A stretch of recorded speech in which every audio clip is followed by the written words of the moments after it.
So earlier today, I shot a video about my past eating disordered history and why I'm a little bit concerned about supply shocks. Go watch that video. There's something about my way of eating now that really depends on us having a stable supply. Basically, when I have a food craving, I like to remind myself that the food is only a 10-minute walk away. I can always have it tomorrow. It will be waiting for me. It will taste even better after a good fast. And usually that can help put the craving away in the closet for a little bit longer. The problem is that supply shocks, uncertainties in life can weaken that notion.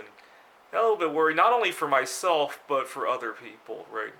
We all know that the notion that the world is coming to an end can throw people's healthy goals out the window. We all know that. Now, I was thinking about this because I hope the quarantine eventually will end and we get to travel. I want to go to Gdansk Bay, Poland, and I have family in Taiwan. And also, I've been talking to a girl on a dating website. She's from Warsaw. I'd like to go see her as well. But I was thinking about how travel always throws my eating out the window because the notion that I can have the same food next week won't apply as well when I have to travel. See, I learned this when I was very young, actually. I think I was 19 or 20 years old. I was collecting coins and I was buying coins from this online coin broker. I think it might have been AppMax or US Gold Bureau. So I'd selected these coins I wanted to buy, and I was just about to enter my credit card information, or maybe it was my bank account information actually. And there's this countdown timer that shows up on the window saying they lock your prices for 10 minutes. And oftentimes the sight of that countdown timer would throw me into a panic. I would frantically enter everything, and then I realized I didn't even get the best deal out there. There were better deals because that countdown timer really threw me.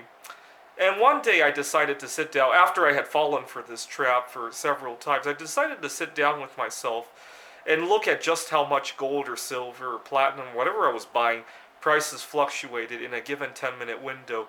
And it never fluctuated a lot, right? The bigger fluctuation was that I wasn't shopping enough, right?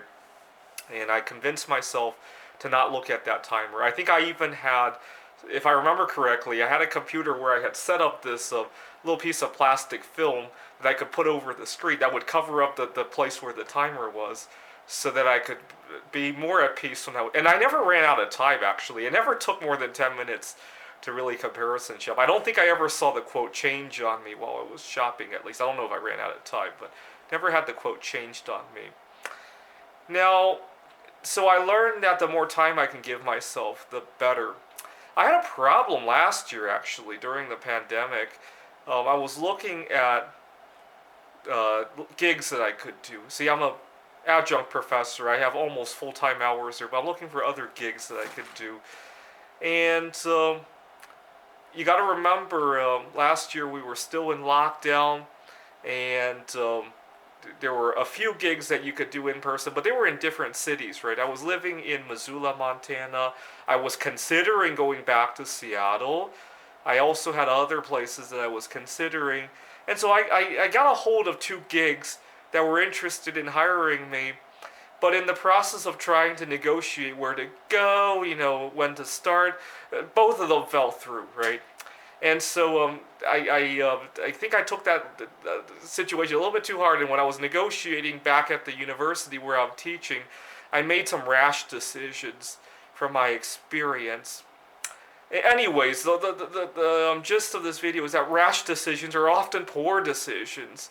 And this is why we want to be more prepared for the next wave of the pandemic so that you're not out there hunting for your favorite foods and then not thinking clearly and then eating it and then regretting it.